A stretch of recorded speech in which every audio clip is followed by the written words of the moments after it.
The champagne glass slipped from my hand the moment I heard Rachel's voice through the bathroom door.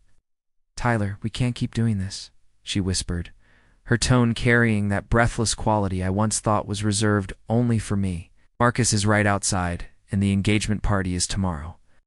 Before we jump back in, tell us where you're tuning in from, and if this story touches you, make sure you're subscribed, because tomorrow I've saved something extra special for you." A deeper voice responded, one I recognized immediately. Brooks, her high school sweetheart, who'd returned to Portland 3 months ago. With his real estate success and that same cocky smile that had stolen her heart when they were 17, "Then call it off," Tyler said simply. "You know you still love me, Rach. You always have." I pressed my back against the hallway wall of the McMenamins Kennedy School, where we'd been setting up decorations for tomorrow's engagement party. The very venue where I'd planned to celebrate the beginning of our forever had become the place where I'd discover it was already over. "It's complicated," Rachel replied, and I could picture her twisting the engagement ring I'd saved 8 months. "To buy Marcus has been so good to me. After Dad's heart attack last year, he practically moved in to help Mom and me. He took care of everything while I fell apart." "Exactly." Tyler's voice grew more insistent. "He's safe, reliable. But is that really what you want? Or do you want passion, adventure? The life we talked about before I left for California." The silence that followed felt like an eternity. When Rachel finally spoke, her words shattered something inside me that I didn't even know could break. "I miss us," she admitted. "I miss feeling alive." I didn't wait to hear more. Lived straight out of the venue, leaving behind the half-hung fairy lights and the carefully arranged photo timeline of our relationship that now felt like evidence of my own delusion. The drive to my downtown loft felt like floating through a dream where everything familiar had suddenly become foreign. Traffic lights seemed brighter, street sounds sharper, as if discovering the truth had somehow heightened all my senses while simultaneously numbing my heart. I parked in my usual spot and sat in the silence of my car, staring up at the building I'd called home for 3 years, wondering how many other conversations Rachel and Tyler had shared while I'd been obliviously planning our future. My phone buzzed with a text from Kevin Chen, my college roommate and best friend who'd flown in from Seattle for the engagement party. "Dude, where'd you disappear to? Rachel's looking everywhere for you. Also, her mom wants to know if you prefer the salmon or chicken for tomorrow's menu tasting. Diana Williams." Even in my current state of emotional freefall, thinking about Rachel's mother brought a small measure of comfort. Over the past year, especially during her ex-husband James's health scare, Diana had become more than just my future mother-in-law. She'd become a friend, a confidant, and sometimes the only person who seemed to truly understand the pressure I felt trying to be everything Rachel needed. I typed back to Kevin. Something came up. "Tell them to go with the salmon." I couldn't bring myself to elaborate. Not yet. Not when I wasn't even sure what I'd actually heard or what it meant for the engagement party that was now less than 24 hours away. The elevator ride to the 15th floor gave me enough time to rehearse different scenarios. Maybe I'd misunderstood. Maybe it was just pre-wedding jitters manifesting as nostalgic conversations with an old flame. Maybe I was the one being unreasonable, letting my insecurities create problems where none existed. After all, Rachel had chosen me. She'd said yes when I proposed 6 months ago at the Japanese garden, tears in her eyes as she nodded enthusiastically. She'd spent countless hours planning our wedding, scheduled for September at the historic Overlook House, with the same attention to detail she brought to her marketing campaigns.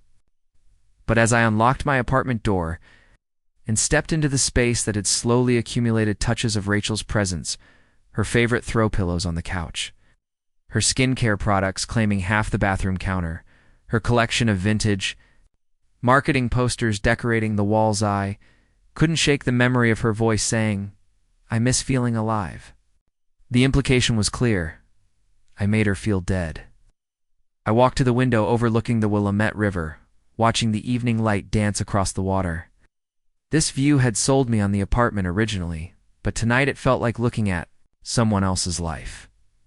How long had Rachel been feeling this way? How many times had she smiled at me, said she loved me, planned our future, all while missing the excitement Tyler represented? My reflection stared back at me from the window glass, and for the first time, I tried to see myself through Rachel's eyes.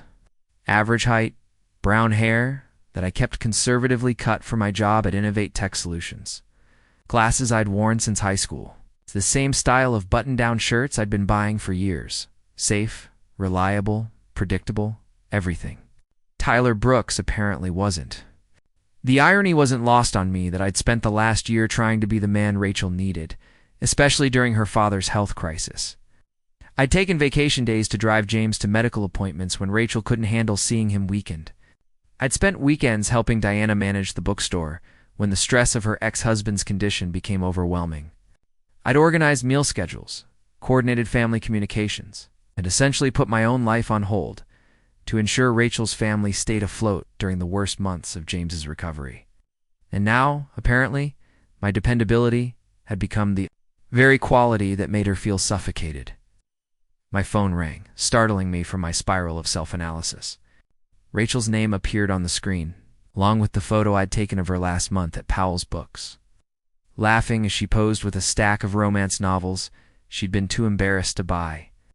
Looking at that image now felt like viewing archaeological evidence of a happiness that had already fossilized. I let it go to voicemail. Then she called again, and again. On the fourth call, I finally answered. "Marcus, thank God." Rachel's voice rushed through the phone. "Where are you? I've been looking everywhere. Kevin said something came up, but you just disappeared without saying anything. The venue coordinator needs to confirm the final head count. And Mom's been asking about the music playlist you promised to review." Her voice sounded normal, loving even. If I hadn't heard her conversation with Tyler, I would have assumed this was just pre-party stress, the kind of mild panic that it had characterized our relationship whenever we had to coordinate anything involving more than two people. "I needed some air," I said carefully. The setup was feeling overwhelming. "I know, baby. Sorry I've been so scattered lately. This whole party planning thing is more stressful than I expected, but tomorrow's going to be perfect, I promise." Mom's been cooking all afternoon, and the decorations look amazing, even better than I imagined. The casualness of her tone, the easy way she slipped into discussing logistics, while Tyler's words still echoed in my memory, made something cold settle in my chest. She was either an exceptional actress, or she'd compartmentalized her feelings so completely that she could exist in both realities simultaneously. "Rachel," I said, testing the waters, "are you happy? I mean, really happy about tomorrow? About us?" The pause that followed was a fraction too long. "Of course I'm happy," she said, but her voice carried a forced brightness that confirmed my worst fears. "Why would you even ask that? We're celebrating our engagement, surrounded by everyone. We love. What could be better than that? What could be better, indeed?" I thought about Tyler's question to her. Was safe and reliable really what she wanted, or did she crave passion and adventure? And more importantly, why was I just now realizing that I'd never bothered to ask her that question myself? "I'll be there early tomorrow to help with final setup," I told her, though the words felt like they belonged to someone else. "Perfect. I love you, Marcus. You know that, right?" The question felt loaded with subtext I wasn't equipped to decode. "I love you too," I replied automatically, though the words felt strange in my mouth. After hanging up, I poured myself a glass of the wine Rachel had brought over last week. A bottle she'd selected because it was from a winery Tyler's family had once visited during a high school trip. At the time, I'd thought it was a sweet gesture of nostalgia. Now I wondered if it had been something else entirely. The city lights began twinkling to life outside my window as I contemplated the engagement party that would happen in less than 18 hours.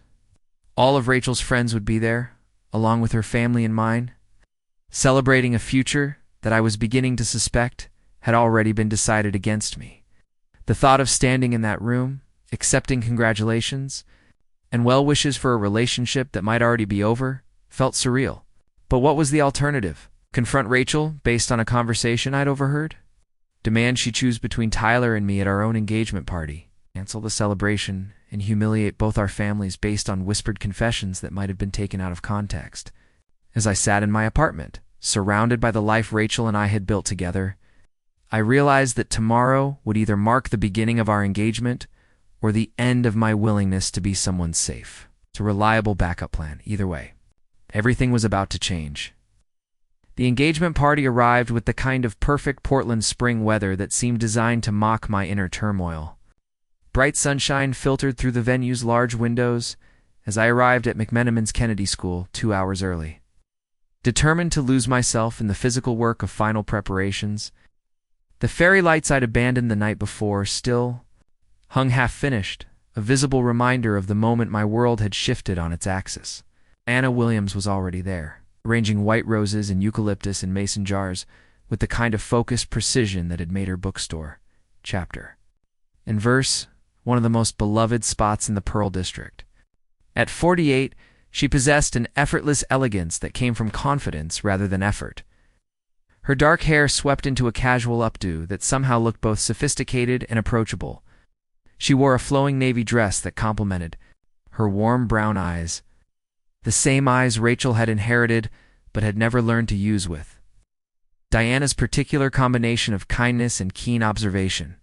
"You're here early," she said, looking up from her arrangements with a smile that faltered slightly when she caught sight of my expression. "Everything all right, Marcus? You look like you didn't sleep much? Or something about Diana's?" Voice, a quality of genuine concern that made it difficult to maintain the facade I'd been practicing all morning. Unlike Rachel, who often asked how I was doing while already moving on to the next topic, Diana waited for actual answers. She listened with her whole attention, trait that had made our conversations during James's illness some of the most honest exchanges I'd had in months. "Just pre-party nerves," I said, though the words felt inadequate. I picked up the string of lights I'd dropped the night before and began weaving them through the exposed brick archway, where Rachel and I were supposed to take photos with our guests. Diana stepped closer, her movements graceful and unhurried. "Marcus, I've known you for over 2 years now. Nerves make you organize things compulsively or research backup plans on your phone. They don't make you look like you've seen a ghost." Her perceptiveness caught me off guard. During James's recovery, Diana and I had spent countless hours together in hospital waiting rooms and at family dinners where Rachel would arrive late or leave early. Overwhelmed by her father's vulnerability, in those quiet moments, Diana had shared stories about her marriage, her divorce, and her journey toward building a life that felt authentically hers. I'd found myself confiding things I'd never told anyone, including Rachel, about my own fears and aspirations. "It's nothing I can't handle," I said, but my voice lacked conviction. Diana set down the flowers she'd been arranging and moved to help me with the lights, her fingers working alongside mine to untangle a particularly stubborn knot. "You know," she said conversationally, "when James and I were engaged, I spent the entire week before our engagement party convinced I was making a mistake. Not because I didn't love him, but because I couldn't shake the feeling that we wanted different things from life." I paused in my work, surprised by her candor. Diana rarely spoke about her marriage in anything but general terms, and never in a way that suggested regret or uncertainty. "Did you talk to him about it?" I asked. "I tried," she said, her voice carrying a note of old sadness. But James had a way of making conversations about feelings feel like attacks on his character. He'd get defensive, or change the subject, or remind me of all the practical reasons we were perfect together. Eventually, I convinced myself that my doubts were just cold feet, that love was supposed to feel stable and secure rather than exciting. She finished untangling the lights and handed me the end to string through the next section of archway. I spent 23 years waiting for the excitement to come back, telling myself that mature love was supposed to be comfortable rather than passionate. It wasn't until after our divorce that I realized comfort and passion don't have to be mutually exclusive. Sometimes we settle for less because we're afraid to ask for more. Her words hit closer to home than I was prepared for. "What made you finally realize you deserved more?" Diana smiled, but it was tinged with melancholy. "Watching you with Rachel, actually. The way you light up when she walks into a room, the way you remember tiny details about her preferences, the way you've reorganized your entire life to support what matters to her. It reminded me what it looks like when someone loves completely and without reservation." Preparing and narrating this story took us a lot of time, so if you are enjoying it, subscribe to our channel. It means a lot to us. Now back to the story. It also made me realize that James never looked at me the way you look at my daughter.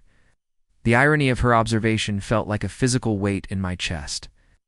Here was Diana, praising a devotion that Rachel apparently found suffocating, recognizing qualities in me that her own daughter had grown tired of. I wanted to ask her what she saw when she looked at Rachel and me together, whether she'd noticed any signs that her daughter's feelings had changed. But before I could find the words, the venue door opened, and Rachel walked in with Tyler Brooks. They weren't touching, weren't even standing particularly close together, but there was an energy between them that filled the room immediately.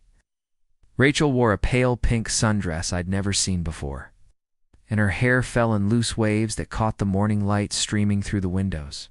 She looked radiant in a way that made my stomach clench, because I couldn't remember the last time I'd seen her look that alive when it was just the two of us.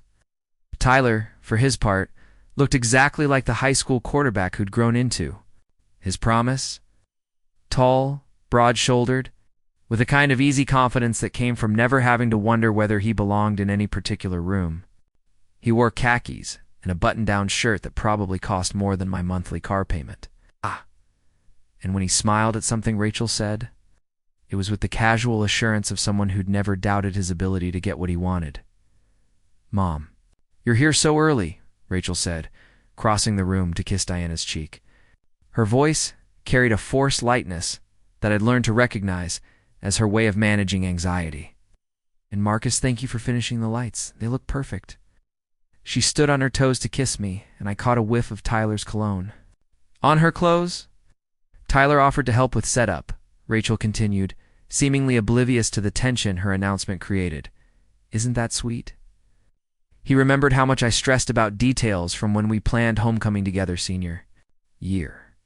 Diana's expression remained perfectly composed, but I caught the slight tightening around her eyes that suggested she was picking up on undercurrents. Rachel seemed determined to ignore. "How thoughtful," she said neutrally. "Though I think Marcus and I have things well in hand." Tyler stepped forward with his hand extended toward Diana. "It's Mrs. Williams. It's been too long. You look fantastic. Divorce clearly agrees with you." The comment was designed to sound complimentary, but there was something proprietary about the way he said it, as if he were evaluating merchandise. Diana shook his hand with polite coolness, and I found myself appreciating her restraint. "Tyler," she acknowledged, "I heard you've done well for yourself in California. Real estate, isn't it? Commercial development, mostly? I just closed a deal on a mixed-use complex in downtown Portland, actually. Condos, retail space, the works. It's the kind of project that really transforms a neighborhood." He was showing off, establishing his credentials as someone who made things happen. On a large scale, the message was clear. While I spent my days writing code in a cubicle, Tyler was reshaping the city's skyline. Rachel beamed at him with unmistakable pride. "Tyler's company is expanding into the Pacific Northwest. He might be moving back permanently." The casual way she dropped this information, as if it were just interesting local news rather than a development that could fundamentally alter our lives, made something cold settle in my chest. I looked at Diana and saw my own concern reflected in her eyes. "How exciting for you," Diana said to Tyler, though her tone suggested she found it anything but exciting. "I'm sure Portland has changed quite a bit since you left." "Some things have changed," Tyler said, his gaze shifting meaningfully to Rachel. "But the things that really matter are exactly the same." The subtext was so obvious, it might as well have been written on a billboard, yet Rachel either didn't notice or chose not to acknowledge it. She busied herself with rearranging flowers that Diana had already arranged perfectly, her movements quick and nervous. "Well," Diana said, after a moment of awkward silence, "I should check on the catering setup. Marcus, would you mind helping me carry some things from my car?" It wasn't really a request, and I was grateful for the excuse to escape the strange energy that had settled over the room. As we walked toward the parking lot, Diana was quiet until we were well out of earshot. "That young man is trouble," she said without preamble. "You picked up on that too?" Diana stopped walking and turned to face me, her expression serious. "Marcus, I need to ask you something, and I want you to be honest with me. Are you and Rachel happy together? Really happy?" The directness of her question caught me off guard. "Why are you asking?" "Because I've watched my daughter date a lot of men over the years.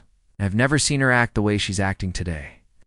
She's nervous, distracted, and she keeps looking at Tyler like she's seeing something she'd forgotten existed." She paused, studying my face with the same careful attention she brought to curating books for her store. "You look like a man who's just realized he's been living in a house built on sand." Her observation was so accurate it took my breath away. "Diana, I'm not asking you to betray any confidences," she interrupted gently. "I'm asking because I care about you both, and because I've made the mistake of ignoring warning signs before. If something's wrong, it's better to address it now than to spend years pretending everything's fine." I looked back toward the venue, where I could see Rachel and Tyler through the window, their heads bent together over something on her phone. They looked natural together in a way that made my chest ache, like to people who shared a language I'd never learned to speak. "Overheard something yesterday," I admitted. "A conversation between Rachel and Tyler. I'm not sure what it means. But it's made me question things I thought I was certain about." Diana nodded slowly, as if she'd been expecting something like this. "What are you going to do?" "I don't know," I said honestly. "Part of me wants to pretend I never heard anything, to go through with today and hope whatever this is will pass. But another part of me realizes that if Rachel's having doubts, maybe I should be having them too. And what does your heart tell you?" I considered her question, thinking about the conversation I'd overheard, about Rachel's admission that she missed feeling alive, about the way she'd looked at Tyler this morning like he represented possibilities I could never offer. "My heart tells me that love shouldn't feel like a competition," I said finally, "and that if someone has to choose between me and someone else, maybe I've already lost." Diana reached out and squeezed my hand, her touch warm and reassuring. "You're a good man, Marcus. Don't let anyone make you forget that, not even yourself." As Diana and I made our way back toward the venue, it struck me how that conversation had been the most honest one I'd had about my relationship in a long time, while Rachel had been pulling away, caught up in her own nostalgia and uncertainty. Her mother had seen me clearly acknowledged my worth even when I was starting to doubt it myself. The irony wasn't lost on me. The one person who truly seemed to understand me was the one I couldn't have, while the woman I was supposed to spend my life with felt more like a stranger with each passing day.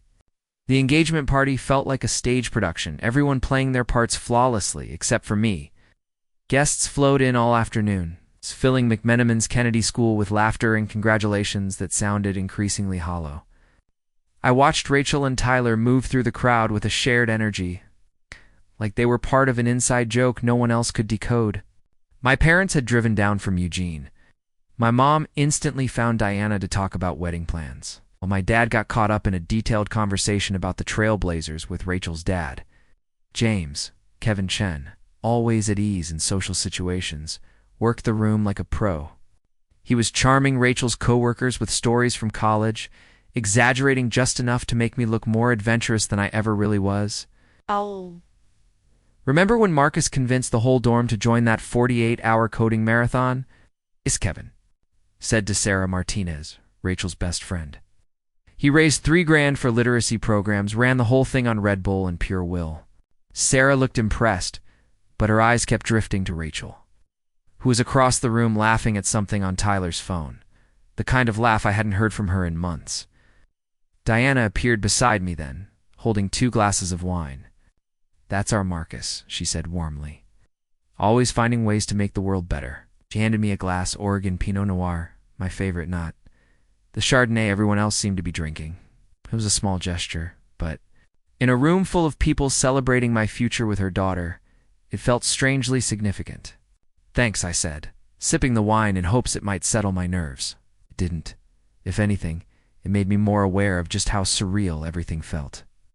"It's from a little vineyard in the Willamette Valley," Diana explained. "Owner's a regular at my bookstore. She started making wine after her divorce, said it was the first thing she'd done just for herself.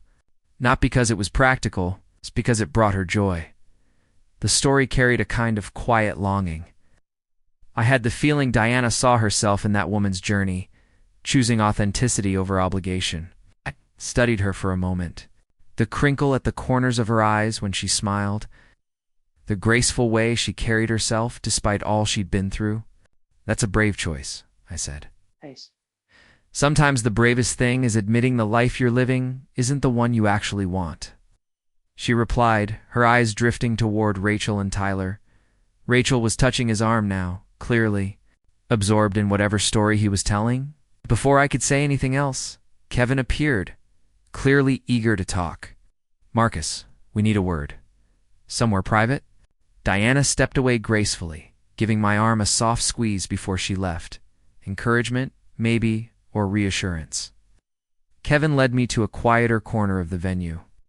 Gone was his usual cheerfulness. He looked serious. All right, talk to me, he said, and don't say everything's fine. I've known you too long for that. You look miserable. Could have brushed him off, but Kevin's honesty deserved the same in return. I think Rachel's having doubts. Maybe about us, because of Tyler. The fact that he picked up on it so fast confirmed I wasn't imagining things. So you noticed it too. Dude, everyone has. It's not subtle. Sarah keeps looking worried. Your mom asked me if engagements can be paused, and Rachel's. Dad has been eating nonstop like it's a coping mechanism. I felt a strange mix of validation and embarrassment. Our private tension wasn't so private after all. What are people saying? Nothing outright, Kevin replied. It's clear something's off. Rachel keeps calling Tyler her oldest friend in this. Tone. And Tyler's been asking around about Portland's dating scene. Like he's scoping it out. Right on cue, Tyler's voice cut through the noise. The best part of coming back to Portland is reconnecting with the people who knew you before the success, he was saying. There's something irreplaceable about that kind of history. It sounded innocent until you heard the tone. Everyone in the area glanced toward Rachel, who stood nearby. She didn't look uncomfortable. She looked pleased. I need some air, I told Kevin. He just nodded. Outside, the air was cooler, the noise muted by the sound of the fountain in the courtyard. I found a quiet spot near the edge and pulled out my phone, more as a social shield than anything else. A few moments later, Diana joined me. Hiding. From your own party? She asked gently. Something like that? You too? James is talking real estate, and I can only fake interest for so long, she said, settling into the chair beside me. But honestly, I came to check on you. You look like you needed a break. Something in her voice helped me relax, like she really saw me. It's been a long day. Marcus, she said after a pause, can I ask you something? Bit personal? I nodded. When you proposed to Rachel? What did you imagine your future would look like? The question caught me off guard. I had to think. I imagined a partnership, someone to share life with, to support and be supported by. I pictured quiet mornings reading the paper, raising kids who felt safe and loved being with someone, who challenged me and still wanted to be around even when things got hard. Someone who would still be curious about me decades in. Diana listened closely, the way she always did. I found myself continuing. I wanted someone who would choose me, not out of habit, but because they wanted to. That sounds beautiful, she said softly. Do you think Rachel sees that same future? I hesitated. I think Rachel wants something more exciting. Adventure, spontaneity, the kind of romance that looks good in movies but might be exhausting to live with every day. There's nothing wrong with wanting excitement, Diana said carefully. But sustainable relationships need both passion and partnership. One without the other tends to create problems.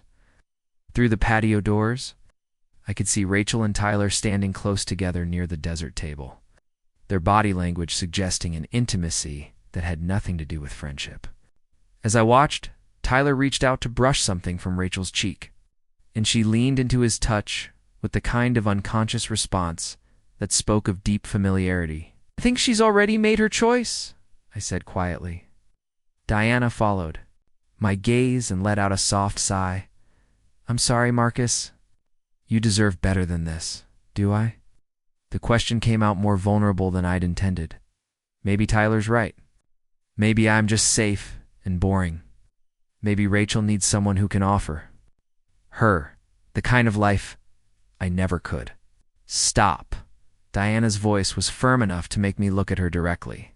Safe isn't an insult, and reliability isn't a character flaw. The problem isn't that you're not exciting enough. The problem is that Rachel doesn't understand the difference between infatuation and love. She shifted in her chair to face me. More fully, her brown eyes, serious and intent. Do you know what I see when I look at you? I see a man who took vacation days to drive my ex-husband to medical appointments because my daughter couldn't handle the stress. I see someone who spent his own money on groceries for our family when James couldn't work and who never once made us feel like charity cases. I see someone who remembers that I prefer chamomile tea over coffee in the evening and who asks about my bookstore's monthly sales figures because you know how proud I am of building something from nothing. Her words hit me with unexpected force, partly because they were so specific and partly because they suggested she'd been paying attention to details about me that I didn't even realize were visible. I see someone, she continued, who loves completely and without reservation, who makes the people around him feel valued and understood. Rachel is a fool if she can't see that. The intensity of her voice, combined with the way she was looking at me, created a moment of awareness that changed something fundamental between us. For the first time, I wasn't seeing Diana primarily as Rachel's mother or as a friend who'd helped me through a difficult period. I was seeing her as a woman who understood me in ways that Rachel apparently never had, someone whose attention felt like recognition rather than obligation. Diana, I started, not sure what I wanted to say, but knowing that something significant was happening. Before I could finish the thought, Sarah Martinez appeared in the doorway looking frantic. "Marcus, you need to come inside right now," she said urgently. Rachel and Tyler are having some kind of intense conversation by the photo display, and people are starting to notice. Diana and I exchanged glances that acknowledged we'd been interrupted at a crucial moment. But we both stood to follow Sarah inside. As we walked back into the venue, I realized that my feelings about this engagement party had shifted completely. What had started as a celebration of my future with Rachel had become something else entirely, a recognition that the future I'd been planning might not be the one I actually wanted. The confrontation happened in front of the photo timeline Rachel and I had spent weeks creating, a visual chronicle of our relationship that now felt like evidence at a trial where I was both defendant and witness. When I approached, Rachel and Tyler stood inches apart, their voices low, but their body language unmistakably intimate. The photos behind them showed our progression from casual college acquaintances to committed partners. But the couple in those images seemed like strangers compared to the woman who was now looking at Tyler like he held the key to everything she'd been missing. "Rachel," I said, my voice carrying just enough volume to cut through their whispered conversation. "We need to talk." She turned toward me with startled eyes, as if she'd forgotten I existed, and for a moment I saw something that looked almost like guilt flicker across her features. Tyler, however, didn't step back or show any sign of embarrassment at being caught in what was clearly a private moment at my engagement party. "Marcus," Rachel said, her voice artificially bright. "Tyler was just telling me about his new development project. You know how I love hearing about innovative urban planning." The lie was so transparent it would have been insulting if it hadn't been so desperate. Rachel had never shown the slightest interest in urban planning, and Tyler's expression suggested he was as surprised by her excuse as I was. "Actually," Tyler said, his tone carrying the confidence of someone who'd decided to stop pretending, "we were talking about us, about our history, and what it means now that I'm back in Portland permanently." The honesty was more shocking than the content. I'd expected denials, deflections, maybe even anger at my interruption. Hadn't expected Tyler to essentially announce his intentions in front of a room full of our friends and family. "Tyler," Rachel said sharply, her eyes wide with panic. "No, Rach," Tyler replied, using the nickname I'd heard him call her the night before. "We've been dancing around this for weeks. If we're going to do this, we need to be honest about it." The room around us had grown noticeably quieter, conversations tapering off as people sensed drama unfolding. I could see Kevin moving closer, ready to intervene if necessary, while Diana appeared at the edge of my peripheral vision, her expression unreadable but alert. "You want honesty?" I said, surprised by how calm my voice sounded. "Fine, let's be honest. Rachel, do you want to marry me?" The question hung in the air like a challenge that no one had expected me to issue. Rachel's mouth opened and closed several times, and I watched her struggle with what should have been the easiest answer in the world. "Marcus, this isn't the time or place," she finally managed. "When is the time?" I pressed. "Before or after we send out wedding invitations? Before or after I put a down payment on the house you said you wanted in Selwood? Before or after I turned down the job offer in San Francisco because you said you couldn't imagine leaving Portland?" Each question hit its mark, and I watched Rachel flinch as she realized how many decisions I'd been making based on a future she was no longer certain she wanted. "You got a job offer in San Francisco?" Diana's voice came from behind me, filled with surprise and something that might have been disappointment. I turned to face her, realizing that in my anger I'd revealed information I'd been keeping private. Innovatech's parent company offered me a senior developer position at their headquarters. Significant salary increase, stock options, the works. I turned it down 2 weeks ago because Rachel said she wanted to stay close to family. "You never told me about any job offer," Rachel said, her voice rising with what sounded like accusation rather than hurt. "'Cause you made it clear that leaving Portland wasn't an option," I replied. "Just like you made it clear that weekend trips were too expensive, that buying a house was more important than traveling, that building a stable life together was what mattered most. I organized my entire future around what you said you wanted." Tyler stepped forward, his expression shifting from confident to uncomfortable, as he realized he'd inadvertently triggered a public dismantling of my relationship. "Look, maybe we should all take a step back." "No," I said, my attention fixed on Rachel. "I want an answer. Do you want to marry me, or do you want to be with Tyler? Because what you can't do is keep both options open while I plan a life around someone who's already mentally moved on." Silence that followed was broken by the sound of a wine glass hitting the floor. James Williams stood near the bar, his face flushed with either embarrassment or anger, surveying the wreckage of what was supposed to have been a celebration. "This is ridiculous," he announced loudly enough for everyone to hear. "Rachel, you're being foolish. Marcus is a good man with a stable career and genuine feelings for you. Tyler is a smooth-talking ex-boyfriend with commitment issues who abandoned you once already." "Dad, please," Rachel said, but James wasn't finished.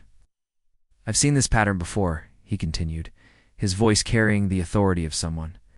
"Used to boardroom confrontations, you chase excitement over substance. And then you're surprised when excitement doesn't pay the bills or show up when you're sick. Marcus has been there for this family in ways that Tyler never was and never will be." Tyler's jaw tightened at the direct attack. "With respect, Mr. Williams, you don't know anything about my current intentions or capabilities. I know you're trying to steal another man's fiancée at his own engagement party," James shot back. "That tells me everything I need to know about your character." The confrontation was spiraling beyond anything I'd intended, drawing in family members and creating exactly the kind of public spectacle I'd hoped to avoid. I looked around the room and saw faces I'd come to care about over the past 2 years. People who'd welcomed me into their lives and were now witnessing the destruction of everything we'd all assumed was permanent. "Stop," I said loudly enough to cut through the rising voices. "Everyone just stop." The room fell silent again. I realized that this moment would define not just my relationship with Rachel, but how I saw myself and how everyone here would remember me. I could continue the fight, demand that Rachel choose publicly, force a resolution that would satisfy my need for closure but humiliate everyone involved. Or I could take control of the situation in a way that preserved whatever dignity remained. "Rachel," I said, pulling the engagement ring from my pocket, "this was supposed to be a celebration of our commitment to each other. But I'm not going to fight for someone who doesn't want to be with me." I set the ring on the table next to our photo timeline, the small diamond catching the light from the fairy lights I'd hung that morning when I'd still believed we had a future together. "I love you," I continued, "but I love myself too much to spend my life wondering if I'm enough for someone who's looking for reasons to leave." Rachel's eyes filled with tears, but she didn't reach for the ring or protest my decision. Instead, she looked at Tyler with an expression that confirmed everything I'd suspected since overhearing their conversation. "Marcus, I'm sorry," she said quietly. "I never meant for things to happen this way." "I know," I replied, "and I meant it.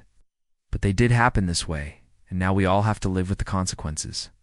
I turned to address the room, aware that everyone was waiting to see how this scene would end. "Thank you all for coming to celebrate with us.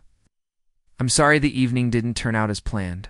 The bar is paid for until midnight, so please stay and enjoy yourselves." As I moved toward the exit, Diana intercepted me near the door. Her face was pale, but her eyes held a combination of sadness and something that looked almost like pride. "Where will you go?" she asked softly. "Home, I think. I need to figure out what comes next." "Marcus," she said, reaching out to touch my arm. "What you just did took incredible courage. Don't let anyone make you think otherwise." Her words hit me with unexpected force, partly because they came from someone whose opinion had come to matter more than I'd realized, and partly because they suggested she saw strength in a moment when I felt completely defeated. "I should have done it weeks ago," I admitted. "I've been holding on to something that was already gone." "Sometimes the hardest part of loving someone is knowing when to let them go," Diana said, her voice carrying the weight of personal experience. As I left the venue, I heard Tyler's voice behind me, speaking to Rachel with the kind of assured intimacy that suggested they'd already made their choice. The sound should have hurt more than it did, but instead, I felt something unexpected, a lightness that came from finally accepting reality instead of fighting it. The drive back to my apartment gave me time to process what had just happened. I'd ended my engagement, publicly confronted the woman I'd planned to marry, and walked away from a future I'd spent 2 years building. By any reasonable measure, the evening had been a disaster. But as I pulled into my parking garage, I realized that for the first time in months, I felt like myself again. The person who'd left that party wasn't the same one who'd arrived, and while I wasn't sure yet what that transformation meant, I knew it was necessary. My phone buzzed with text messages from Kevin, from my parents, from colleagues who'd witnessed the confrontation. But the message that caught my attention was from Diana, sent just minutes after I'd left. "You deserve someone who chooses you every day, not someone who settles for you when their first choice isn't available. Thank you for showing me what real courage looks like." As I sat in my car reading her words, I realized that the evening had ended something important, but it might also have begun something else entirely. 3 months after the engagement party, I was settling into my new life in San Francisco when Diana called. Her bookstore was hosting a literary festival, and she'd managed to secure a prominent tech executive as a keynote speaker about the intersection of technology and storytelling. Would I be interested in being on a panel about digital innovation? In publishing? The invitation surprised me, not just because it was professionally flattering, but because Diana and I had maintained only minimal contact since that night at McMenamins. We'd exchanged a few text messages in the immediate aftermath, mostly her checking on my well-being and me assuring her that I was managing the transition better than expected. But this felt different, more deliberate. Position, after all, and the change had been exactly what I needed. The work challenged me in ways my Portland job never had. Our salary allowed me freedoms I'd never experienced. And the distance from my old life gave me perspective on how much I'd compromised in the name of love. My new apartment in Soma had floor-to-ceiling windows overlooking the bay, and I'd discovered a passion for weekend hiking trips in Marin County that filled the spaces where relationship anxiety used to live. The flight back to Portland felt strange, like returning to a life that had belonged to someone else. I'd arranged to stay at a downtown hotel rather than impose on Kevin, partly for privacy and partly because I wasn't sure how much social interaction I could handle. The literary festival was being held at the Central Library, and Diana had reserved the weekend for authors, publishers, and what she called innovators, who understand that stories are the foundation of human connection. When I arrived at the library Saturday morning, Diana was in her element, Nice. directing volunteers and managing logistics with the same grace she brought to everything else. She wore a burgundy dress that complemented her dark hair, which was longer, now styled in loose waves that made her look younger and more relaxed than I remembered. "Marcus," she said when she spotted me, her smile genuine and warm. "Thank you for coming. I wasn't sure you would." "I almost didn't," I admitted. But the panel topic intrigued me, and I figured it was time to face Portland again. "How has San Francisco been treating you?" "Better than I expected," I said, realizing as I spoke how true that was. "The work is challenging, the city is incredible, and I've been doing things I never made time for before. Hiking, exploring museums, even tried rock climbing last month." Something shifted in Diana's expression when I mentioned rock climbing. A flicker of surprise that suggested she was seeing me differently than she had before. "That sounds wonderful," she said. "You look different. More confident, maybe? Like you found something you were missing?" Before I could respond, a volunteer approached with a scheduling question, and Diana excused herself to handle the minor crisis. I used the break to explore the festival, noting how thoughtfully Diana had curated not just the authors and publishers, but the entire experience. Food trucks offered locally sourced lunch options, musicians performed between panel sessions, and the children's area buzzed with storytelling activities that kept families engaged throughout the day. The panel went better than I'd hoped. My co-panelists included a best-selling novelist who'd embraced digital marketing, startup founder creating virtual reality reading experiences, and a librarian pioneering community-based digital literacy programs. The conversation ranged from the democratization of publishing to the ways technology could enhance rather than replace traditional storytelling. And I found myself energized by the intellectual exchange in ways I'd forgotten were possible. Afterward, Diana found me near the coffee station, her expression pleased and slightly proud. "That was fantastic," she said.